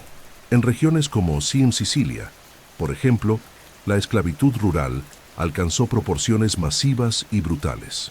Con sus vastas extensiones de tierra fértil y clima ideal para el cultivo de cereales, la isla se convirtió en un verdadero laboratorio de producción agrícola intensiva basada en trabajo servil. Miles de esclavos, en su mayoría provenientes de guerras en el este, eran empleados en condiciones infrahumanas en las grandes propiedades latifundistas. Fue allí donde estallaron dos de las mayores rebeliones esclavas del período republicano, en los años 135 a.C. y que en 104 a.C., reflejo de la insostenible concentración de poder, tierra y sufrimiento. En las provincias orientales, como Siria, Egipto y Asia Menor, la esclavitud asumía formas más urbanas y burocráticas. Ciudades helenísticas como Alejandría, Antioquía y Éfeso contaban con una larga tradición de servidumbre anterior a la dominación romana. En esas regiones, muchos esclavos trabajaban como escribas, maestros, comerciantes o intérpretes. Algunos incluso ocupaban cargos administrativos en palacios o templos, especialmente bajo el patrocinio de élites locales que cooperaban con la dominación imperial. La esclavitud allí estaba profundamente conectada con la cultura griega y egipcia, donde el conocimiento y la habilidad otorgaban cierto prestigio al siervo, aunque sin libertad. En la Galia y la Hispania, recién conquistadas durante los siglos II y I a.C., la esclavitud se consolidaba sobre la base de la guerra y la agricultura. Prisioneros de tribus celtas e íberas eran llevados a minas de plata, plomo y cobre, o vendidos a fincas agrícolas que abastecían al ejército romano. En las minas de oro de Asturias y Gallaecia, el trabajo esclavo era intensivo, peligroso y agotador, con registros de muertes masivas y condiciones de vida degradantes. La romanización de esas regiones implicó, por tanto, no solo la imposición de leyes y lengua, sino también la implementación de una economía basada en la explotación servil. En el norte de África, particularmente en Cartago y el Egipto romano, los esclavos actuaban en diversas esferas de la sociedad. En Cartago, reconstruida como colonia romana tras su destrucción, los esclavos eran empleados en plantaciones de olivos, en la extracción de resinas y tintes, así como en los servicios domésticos de las casas romanas allí instaladas. En Egipto, controlado directamente por el emperador como propiedad personal, la estructura agraria estaba altamente desarrollada y organizada en grandes propiedades administradas por burócratas. Allí muchos siervos estaban vinculados al Estado, trabajando como agricultores en tierras imperiales, un modelo más cercano a la servidumbre administrativa que a la esclavitud clásica. En las provincias danubianas y balcánicas, marcadas por conflictos continuos y fronteras inestables, la esclavitud se concentraba en zonas militares y fortificaciones. Los esclavos eran utilizados en la construcción de caminos, puentes y campamentos. La presencia constante de legiones convertía esas regiones en verdaderas zonas de producción militar, donde los cautivos recién capturados alimentaban una cadena logística esencial para el avance del imperio. Allí, la esclavitud era funcional, orientada a la necesidad bélica, una pieza más del engranaje de la guerra. En las islas del Mediterráneo, como Creta, Rodas y Chipre, la esclavitud mezclaba funciones domésticas, agrícolas y comerciales. Con puertos activos, estas islas actuaban como puntos de intercambio de mercancías y de personas. Los mercados de esclavos en esas regiones eran famosos, especialmente por la venta de mujeres y niños destinados al servicio doméstico o a la prostitución. El comercio marítimo, vital para la economía imperial, era operado, mantenido y alimentado en parte por manos esclavizadas que cargaban, descargaban, guiaban y mantenían las embarcaciones. Es importante destacar que aunque la ley romana se aplicaba de forma general en el imperio, la buena implementación local de la esclavitud estaba influenciada por la cultura prerromana de cada región, por la resistencia de las poblaciones locales y por las necesidades del momento. Había gobernadores más severos y otros más moderados. Había élites provinciales que adoptaban por completo el modelo romano y otras que adaptaban prácticas heredadas de sus propios antepasados. La esclavitud, así, era un espejo de la flexibilidad romana. La ley unificaba, pero la práctica diversificaba. En todo el imperio, sin embargo, la condición del esclavo estaba marcada universalmente por la ausencia de libertad. Su valor dependía de su función, su ubicación y cuánto podía ser explotado. Pero su estatus jurídico permanecía inalterado. Propiedad, no persona. La variedad regional de la esclavitud no cambiaba su esencia, solo sus formas de ejecución. Y entre tantas geografías, acentos, funciones y destinos, había algo en común: el silencio. Un silencio impuesto, cultivado y temido por los amos. Un silencio que cruzaba océanos y desiertos, ruinas y murallas. Un silencio que sostenía al imperio, pero que, como vimos, en ciertas provincias se atrevía a gritar. En el siglo III después de Cristo, el Imperio Romano entró en uno de los periodos más turbulentos de su existencia.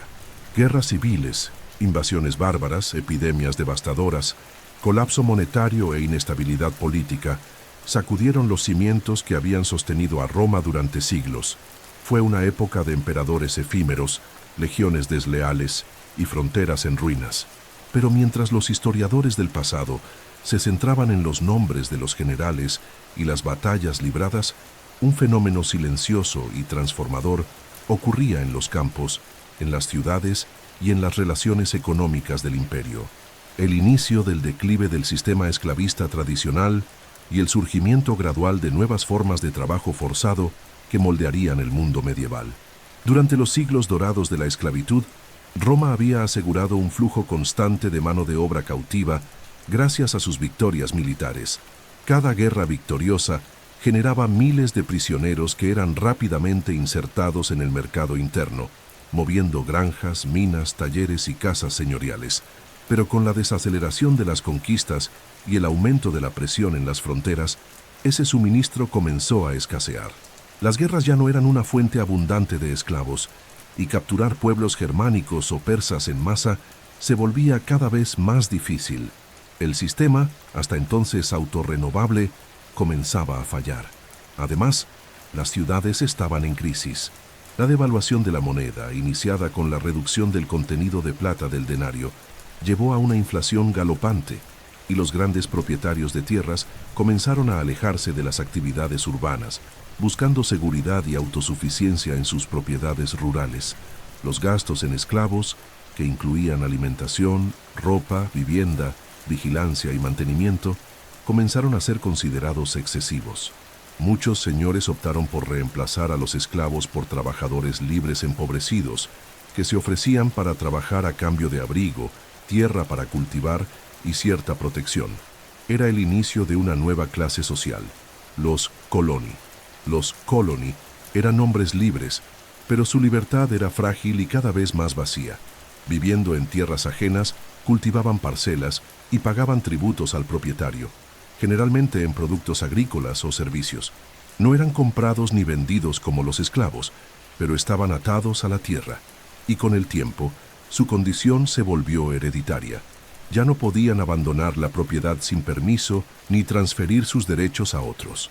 El Señor ejercía sobre ellos un control cada vez más parecido al que antes tenía sobre los esclavos, pero ahora revestido de apariencia contractual y voluntaria. Paralelamente, el Estado romano intentaba reestructurar su base tributaria, exigiendo que los grandes latifundistas garantizaran la producción y el pago de impuestos, incluso obligándolos a mantener una fuerza de trabajo estable en sus tierras. Para evitar la evasión fiscal, las autoridades imperiales comenzaron a fijar a los campesinos a la tierra, institucionalizando prácticas que, aunque diferentes de la esclavitud tradicional, mantenían un tipo de servidumbre legalizada. Es en ese momento donde vemos las raíces del servilismo medieval, germinando en el suelo de un imperio en ruinas. Los propios esclavos empezaron a transformarse dentro de este nuevo panorama. Muchos señores comenzaron a conceder pequeñas porciones de tierra a sus esclavos, con el compromiso de que la cultivaran y entregaran parte de la producción al dominus. A cambio, los señores dejaban de ser completamente responsables del mantenimiento de sus cautivos. Esta práctica, aunque aparentemente beneficiosa, estaba motivada por razones económicas y administrativas. El esclavo se volvía más productivo, más comprometido y menos costoso. Esta transición gradual del esclavo doméstico al siervo rural representaba, en la práctica, una reconfiguración de la esclavitud, no su abolición. Las crisis también golpearon duramente los centros urbanos, que se vaciaron poco a poco. Cerraron talleres, los mercados se redujeron y los esclavos urbanos, antes numerosos, se convirtieron en una carga difícil de sostener. Muchos fueron liberados o abandonados a su suerte, engrosando la multitud de miserables que vagaban por los caminos, buscando refugio en iglesias, aldeas y propiedades rurales. La sociedad comenzaba a reorganizarse, ya no en torno a las ciudades, sino en torno a las relaciones de dependencia entre señores de la tierra y trabajadores subordinados, fueran estos ex-esclavos, coloni o campesinos sin recursos. Poco a poco, el Imperio Romano de Occidente dejaba de ser una civilización de mercados, ejércitos y acueductos, para convertirse en un mundo de feudos, murallas e iglesias. La esclavitud, aunque aún presente, ya no era el engranaje principal de la economía. Estaba siendo sustituida por estructuras más sutiles, pero igualmente opresoras. La libertad se volvía una noción relativa. El hombre que ya no era vendido como cosa, ahora quedaba atado a la tierra, al impuesto, al miedo. El cristianismo, que en ese periodo ya se había convertido en religión oficial, también contribuyó a esta transición. Aunque la Iglesia no condenaba directamente la esclavitud, incentivaba la liberación de cautivos como acto de caridad y redención. La manumisión de esclavos se volvió común en testamentos, ceremonias religiosas y actos de piedad. Con ello, la población liberada aumentó y muchos de esos exesclavos fueron absorbidos por las nuevas formas de servidumbre rural. La doctrina cristiana no abolió el dominio de un hombre sobre otro, pero ayudó a suavizar su apariencia y espiritualizarlo, convirtiendo al Señor en patrón y al siervo en protegido. La crisis del siglo III después de Cristo no destruyó la esclavitud romana, pero la empujó hacia una metamorfosis histórica, y de esa metamorfosis nació la Europa feudal, con sus castillos, siervos, diezmos y jerarquías. La transición del esclavo al siervo no representó el fin de la explotación, sino el cambio de la máscara que usaba la opresión. Roma, incluso en su caída, seguía moldeando el futuro, ya no con espadas y grilletes, sino con contratos y vínculos hereditarios. Con la ascensión del cristianismo en el mundo romano, la esclavitud encontró un nuevo lenguaje para sobrevivir. La fe que había nacido entre los marginados y perseguidos y que proclamaba la igualdad de todos los hombres ante Dios, emergía como religión oficial del imperio, en el preciso momento en que la esclavitud atravesaba una de las fases más transformadoras de su historia. Y es en esa convergencia, a la vez espiritual y pragmática, donde percibimos una de las grandes contradicciones del cristianismo primitivo. Al tiempo que predicaba la fraternidad universal, legitimaba silenciosamente la servidumbre como parte del orden natural de las cosas. En los textos del Nuevo Testamento encontramos señales de esta ambigüedad.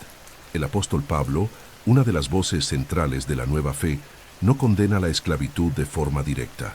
En sus cartas a las comunidades cristianas, exhorta a los esclavos a obedecer a sus amos, con temor y temblor, con sinceridad de corazón, como a Cristo. Efesios 6:5. Y recomienda a los amos que traten a sus siervos con justicia, recordándoles que ambos tienen un mismo Señor en los cielos. Estas palabras, por más que intenten humanizar la relación entre amo y esclavo, terminan reafirmando la estructura de dominación ahora revestida de lenguaje espiritual. El mensaje cristiano, por tanto, no era abolicionista.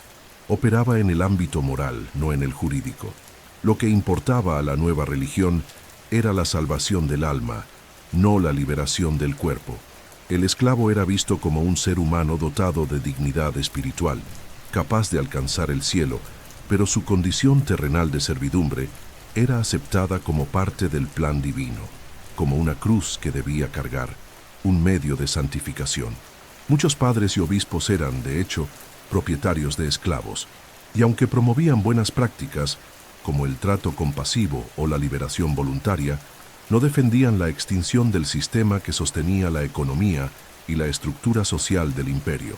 Con la conversión del emperador Constantino al cristianismo, a comienzos del siglo IV después de Cristo, y especialmente tras el edicto de Tesalónica, que hizo del cristianismo la religión oficial del imperio en el año 380, la relación entre fe y esclavitud se volvió aún más institucional.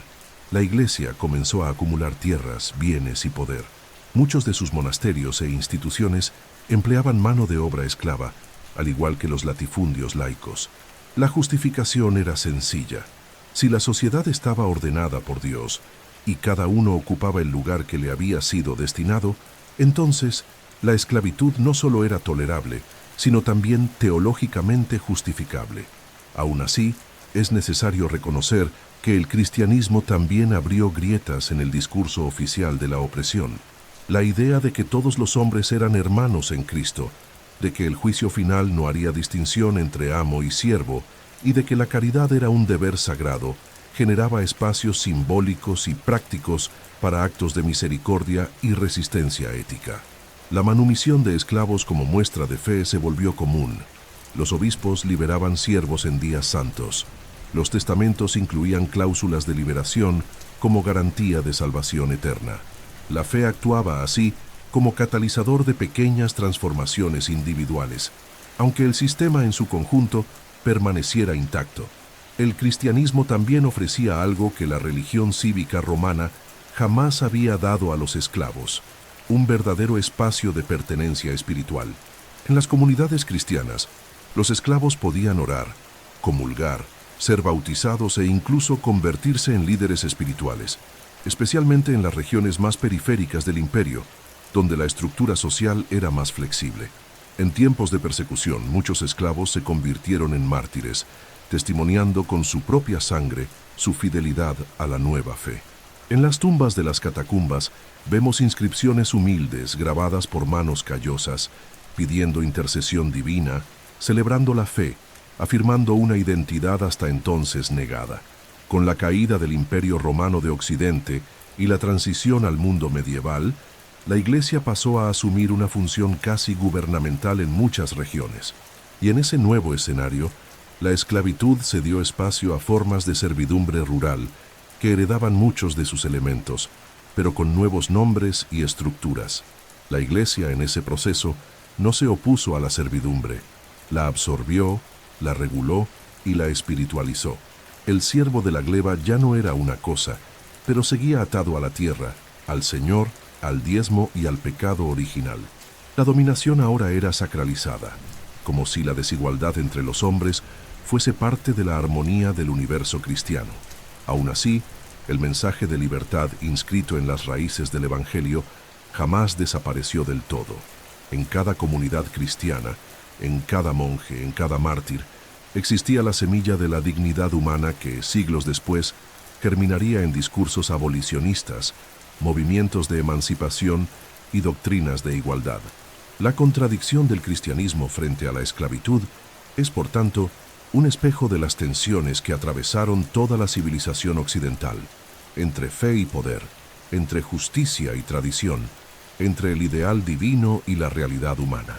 Al final, lo que el cristianismo ofreció a los esclavos no fue la abolición, sino un nombre ante Dios, un alma, un lugar en el cielo, una promesa de redención que escapaba a la lógica económica y jurídica del mundo romano. Para muchos eso fue suficiente para resistir, para otros no lo fue, pero fue el inicio de una transformación lenta y silenciosa, no de la esclavitud en sí, sino de la forma en que la humanidad comenzó, por fin, a ver a los esclavos. A primera vista, la esclavitud romana parece un fenómeno confinado al pasado, una institución que terminó con la caída del imperio y se disolvió entre las brumas de la Edad Media. Pero esa es una ilusión cómoda. La verdad histórica es más profunda, más compleja y a veces desconcertante. La esclavitud romana no desapareció, se transformó.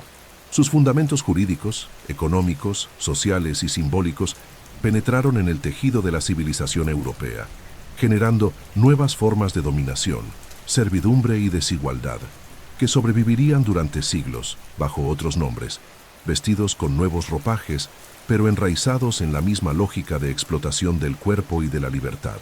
Con el colapso del Imperio Romano de Occidente, en el año 476 después de Cristo, las estructuras políticas centralizadas se derrumbaron, los ejércitos se dispersaron, las ciudades entraron en decadencia y la infraestructura económica que sostenía los grandes mercados de esclavos se desintegró.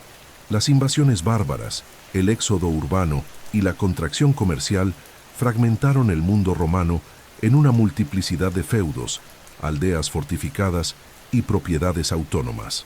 Pero las relaciones sociales de dependencia, la idea de que una clase sirve y otra manda, siguieron presentes como un eco persistente del mundo antiguo. En este nuevo contexto surgió la servidumbre feudal, heredera directa de las prácticas romanas. Los siervos ya no eran jurídicamente cosas como lo habían sido los esclavos, pero su libertad era profundamente limitada. Atados a la tierra, sin derecho de movilidad, sin autonomía política, sin propiedad plena, vivían bajo el control absoluto del señor feudal, a quien debían impuestos, trabajo y lealtad. El señor, a su vez, ejercía autoridad jurídica, militar y religiosa sobre los siervos, una combinación de poderes que recordaba, en muchos aspectos, la figura del antiguo dominus romano. El vocabulario había cambiado, las cadenas eran otras, pero el principio de dominación de una clase sobre otra permanecía intacto. La transición entre esclavitud y servidumbre no fue abrupta ni uniforme. En muchas regiones del antiguo imperio, especialmente en el norte de África y el este europeo, la esclavitud continuó existiendo formalmente mucho después de la caída de Roma. En Oriente, bajo el dominio del Imperio bizantino, los mercados de esclavos permanecieron activos durante siglos. En la península ibérica, bajo influencia visigoda, la esclavitud fue progresivamente sustituida por contratos de colonato, formas híbridas que mezclaban servidumbre agrícola con vestigios legales de la esclavitud romana. Lo mismo ocurrió en la Galia, donde los francos absorbieron la estructura fundiaria romana y la adaptaron al nuevo orden germánico. Más que una práctica económica, la esclavitud romana dejó un legado cultural y mental. Durante toda la Edad Media, e incluso en la Edad Moderna, los pensadores, juristas y teólogos que reflexionaban sobre las relaciones sociales se apoyaban en los textos del derecho romano. El Corpus Iuris Civilis, compilado en el siglo VI después de Cristo, bajo el emperador Justinianus, sería redescubierto en las universidades medievales y usado como base para legislaciones en toda Europa. Y en él, la esclavitud no solo era tolerada, era normativizada con claridad, lógica y sistematicidad. Así, incluso donde ya no existía esclavitud formal, la idea de que era legítimo que algunos hombres fueran propiedad de otros seguía resonando en los pasillos de la ley. Otro aspecto importante es el papel de la Iglesia en este proceso. Como vimos, el cristianismo absorbió la esclavitud romana y la espiritualizó. Con el tiempo, esa actitud se extendió a la servidumbre feudal, que pasó a ser vista como parte del plan divino. Los señores eran considerados pastores de sus tierras y almas subordinadas. Los siervos, por su parte, debían aceptar su posición con humildad, como forma de redención. Esa visión se perpetuó durante siglos, bloqueando el surgimiento de ideologías libertarias o igualitarias. El mundo posromano heredó no solo las prácticas económicas de la esclavitud, sino también sus discursos justificadores. Solo a partir de los siglos XIV y XV después de Cristo, con el renacimiento urbano, comercial e intelectual de Europa, comenzamos a ver cuestionamientos más consistentes a la idea de servidumbre y esclavitud. Pero irónicamente, fue en ese mismo periodo cuando comenzó a organizarse el tráfico transatlántico de esclavos, ahora basado en la explotación colonial y en el racismo científico. Los barcos portugueses y españoles que cruzaban el Atlántico no llevaban solo hombres encadenados, también transportaban la memoria jurídica, económica y filosófica de Roma. La esclavitud moderna no surgió de la nada, fue una reinvención y una continuación de la esclavitud romana adaptada a los nuevos tiempos. La palabra esclavo en diversas lenguas europeas, slave en inglés, esclave en francés, esclavo en italiano, deriva de eslavos, los pueblos del este europeo que fueron frecuentemente capturados y vendidos como esclavos en el mundo medieval. Esto revela no solo la persistencia de la práctica, sino también el modo en que se enraizó culturalmente. El nombre de un pueblo entero se convirtió en sinónimo de servidumbre, un testimonio del impacto duradero de la esclavitud romana sobre la conciencia colectiva de Occidente. Al final, el legado de la esclavitud romana no puede medirse solo por los siglos en que estuvo vigente dentro de las fronteras del imperio. Debe evaluarse por cuánto sus ideas, estructuras y justificaciones atravesaron el tiempo, infiltrándose en las nuevas formas de dominación que surgirían después de Roma. Fue Roma quien enseñó a Occidente cómo transformar la explotación en norma legal, cómo organizar la opresión con racionalidad jurídica, cómo mantener el silencio de los oprimidos con promesas de orden y progreso. Y esa enseñanza, transmitida a lo largo de los siglos, todavía resuena, silenciosa pero presente, en los subsuelos de la historia, en el vasto e intrincado tejido de la economía romana, donde las monedas de plata circulaban entre mercados bulliciosos, donde los barcos cruzaban el Mediterráneo cargados de trigo, vino y mármol, existía una mercancía silenciosa, palpitante y esencial: el ser humano esclavizado. La esclavitud, más que una institución social, era una máquina económica central sobre la cual reposaba gran parte de la riqueza, la productividad y la lógica misma de funcionamiento del imperio. El esclavo no era solo mano de obra, era un activo financiero, capital productivo y pieza estratégica en el juego político y comercial de Roma. Desde un punto de vista estrictamente contable, cada esclavo tenía un valor que variaba según su edad, salud, habilidades, origen y función. Un esclavo joven, fuerte y entrenado para el trabajo agrícola, podía costar el equivalente a decenas de denarios. Un esclavo urbano educado, como un contable, un copista o un médico, podía valer cientos. Algunos individuos excepcionales, como pedagogos griegos, músicos talentosos o esclavos especializados en derecho y administración, alcanzaban precios comparables al de casas enteras o embarcaciones comerciales. En las listas de herencias y patrimonios privados, los esclavos figuraban como bienes valiosos, ordenados por utilidad y liquidez. Además del coste de adquisición, el esclavo generaba ingresos directos. En las fincas, su fuerza multiplicaba la producción de grano, vino y aceite. En las minas, extraía metales que alimentaban la industria monetaria y el lujo de las élites. En las ciudades, prestaba servicios, mantenía talleres, cocinaba, educaba, curaba. Cada día de trabajo de un esclavo era una fracción de ganancia para el dominus. Y a diferencia de un trabajador libre, el esclavo no exigía salario, no podía rechazar órdenes ni ausentarse sin castigo. Su producción pertenecía por completo al amo, quien decidía cómo, dónde y cuándo explotarlo. Esa lógica transformaba al esclavo en una especie de máquina humana de producción, una herramienta biológica que, si se alimentaba y vigilaba adecuadamente, ofrecía frutos constantes. Como cualquier bien económico, requería inversión, alimentación mínima, ropa básica, vigilancia, un lugar para dormir. Pero el retorno, cuando se administraba bien, superaba al de muchos otros tipos de capital. No por casualidad, los grandes propietarios romanos mantenían verdaderos registros de sus esclavos, con notas sobre productividad, comportamiento, historial médico y castigos, hojas de cálculo vivas de la economía servil. El mercado de esclavos, por su parte, era un sector altamente dinámico. Comerciantes especializados recorrían las provincias en busca de nuevos cautivos, participaban en subastas, ofrecían garantías e incluso financiaban compras con plazos e intereses. La lógica de la oferta y la demanda funcionaba con precisión. Durante campañas militares exitosas, la oferta aumentaba y los precios caían. En tiempos de paz o crisis demográfica, los valores subían y los amos protegían con mayor celo sus activos. La esclavitud no era solo una práctica de poder, era un negocio altamente rentable, impulsado por el cálculo y la expectativa de retorno. En muchos casos, los propios esclavos generaban ingresos adicionales mediante el peculio, una especie de ahorro que algunos esclavos urbanos recibían para gestionar pequeñas actividades comerciales. Con parte de las ganancias, pagaban una comisión al amo. Esta práctica convertía al esclavo en un emprendedor subordinado, ampliando su utilidad económica e incentivando su productividad. Y aunque en teoría el peculio podía usarse para comprar la libertad, en la práctica era más común como instrumento de intensificación del trabajo y fidelización al amo.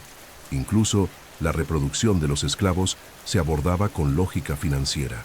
Las esclavas que quedaban embarazadas de otros esclavos de la casa generaban hijos nacidos en servidumbre, un aumento patrimonial sin coste de adquisición. Algunas familias patricias mantenían núcleos reproductivos en sus propiedades con el objetivo claro de producir nuevos esclavos para uso propio o para la venta. Estas prácticas se asemejaban a la cría de animales, con la diferencia de que, en este caso, se trataba de seres humanos cuyo valor se calculaba en función de su docilidad, fuerza y capacidad de generar beneficio. En los tratados agrícolas de autores como Varrón, Catón el Viejo y Columela, encontramos descripciones meticulosas sobre cómo maximizar la eficiencia del trabajo esclavo. Desde la alimentación ideal para mantener la fuerza física hasta la disposición de los alojamientos para evitar fugas y conspiraciones, todo se pensaba en función de la productividad. La crueldad no solo era permitida, era planificada, racionalizada y sistematizada como parte de la gestión de la propiedad. Los esclavos rebeldes eran castigados ejemplarmente, no solo por venganza, sino para preservar el valor económico de los demás. El Estado romano también obtenía beneficios de la esclavitud. Impuestos sobre la compra y venta de esclavos, tasas de manumisión, tarifas en los mercados e ingresos de esclavos públicos formaban parte del presupuesto imperial. Además, el uso de esclavos por parte del gobierno en obras públicas, mantenimiento urbano e incluso en funciones burocráticas, hacía la administración más barata y eficiente. Aunque diversificada, la economía imperial estaba profundamente cimentada en la explotación servil, y cualquier análisis de su estabilidad o crecimiento debe reconocer este hecho. Con el tiempo, el sistema comenzó a deteriorarse. La escasez de nuevas conquistas redujo el flujo de cautivos. El coste de mantener grandes masas de esclavos se volvió elevado. El ascenso del colonato y la servidumbre rural sugerían nuevas formas de extracción de valor, aparentemente menos violentas, pero igual de opresivas. Aún así, el legado económico de la esclavitud romana perduró. Enseñó al mundo occidental cómo transformar personas en números, cuerpos en capital, trabajo en patrimonio. E incluso después del fin formal del imperio, esas lecciones no se perdieron. Atravesaron los siglos, Resurgieron en nuevas rutas comerciales, en plantaciones coloniales, en ingenios tropicales, en barcos negreros. La esclavitud, que un día sustentó la grandeza de Roma, seguiría acechando la historia humana con su lógica implacable. Una lógica que veía en el ser humano no un fin en sí mismo, sino un medio para obtener lucro, control y poder. Al contemplar la grandeza del Imperio Romano, sus arcos triunfales, sus caminos eternos, sus majestuosos foros, sus bibliotecas y teatros, inevitablemente somos conducidos a una narrativa de gloria, civilización y progreso. Pero detrás de esas columnas de mármol y esas estatuas inmortales yace una verdad que no debe ser olvidada. Roma fue construida por manos encadenadas. El imperio que iluminó al mundo antiguo con su ingeniería, sus leyes y su lengua, sostuvo esa luz al precio de apagar la libertad de millones. Y en este brutal paradoja descansa el dilema ético más profundo de la antigüedad, la coexistencia entre la genialidad y la deshumanización. La esclavitud romana no fue un accidente, ni una aberración histórica. Fue una elección sistemática, un engranaje calculado, un pilar racionalizado por juristas, filósofos y políticos. Se defendía como natural, deseable e incluso necesaria. Los propios esclavos, a menudo privados de educación y autonomía, interiorizaban ese destino como inevitable. La maquinaria del imperio era tan eficaz que convertía incluso el dolor en silencio, el látigo en rutina, la servidumbre en paisaje, y sin embargo en cada registro jurídico, en cada mosaico, en cada inscripción funeraria que mencionaba el nombre de un esclavo, había una chispa de humanidad que resistía. Hubo personas que amaron, que soñaron, que crearon, que resistieron, que fueron más de lo que el sistema permitía ver. Esas voces olvidadas, esas vidas no registradas por la historia oficial, son hoy las protagonistas de nuestra mirada retrospectiva. Porque comprender la Roma esclavista no es solo entender el pasado, es enfrentar los espejos que ese pasado aún nos tiende.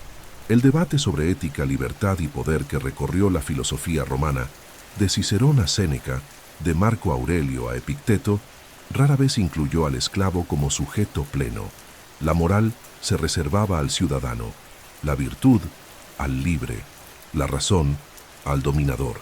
Pocos se preguntaron si la esclavitud en sí era injusta. La mayoría solo discutía cómo hacerla más eficiente, menos cruel, más estable. Esta ausencia de cuestionamiento ético profundo revela cómo la normalización de la desigualdad puede infiltrarse incluso en las mentes más elevadas de una época. Cuando la opresión se vuelve banal, desaparece de la conciencia. Y sin embargo, hubo rupturas, hubo voces. Espartaco no fue solo un rebelde, fue un recordatorio de que el sistema era frágil. Los mártires cristianos no fueron solo víctimas de la persecución, fueron señales de que el alma humana no puede ser completamente domesticada. Los libertos que construyeron fortunas y dejaron su huella en lápidas y edificios fueron más que excepciones. Fueron testimonios de que la libertad es una fuerza indomable, incluso rodeada de cadenas. Con el tiempo, la esclavitud romana desapareció como estructura dominante, pero su legado permaneció en los códigos legales, las costumbres sociales, las estructuras económicas y las mentalidades. Y aún hoy, en tiempos de libertad proclamada, las sombras de esa historia todavía nos alcanzan, en las desigualdades persistentes, en las nuevas formas de explotación, en las fronteras invisibles entre poder y servidumbre. Por eso, estudiar el papel de los esclavos en la economía de Roma no es solo un ejercicio histórico, es un acto de memoria, y más aún, es un acto de justicia tardía. Recordar a los millones que vivieron y murieron sin dejar rastro no es solo darles un lugar en la historia, es reconocer que el progreso sin ética no es civilización, sino dominación disfrazada, que la riqueza sin compasión no es virtud, sino conquista, que toda grandeza construida sobre el dolor debe contarse con todos sus matices, incluso los más oscuros. Y así, al concluir esta travesía por uno de los aspectos más ocultos y esenciales del mundo romano, no dirigimos la mirada a los generales ni a los senadores, sino a aquellos que, en silencio, sostuvieron la maquinaria del imperio, Porque es en los rostros anónimos, en las manos heridas y en las historias borradas donde reside la verdadera historia de Roma, la historia de quienes, incluso esclavizados, fueron indispensables, insustituibles y, por encima de todo, humanos.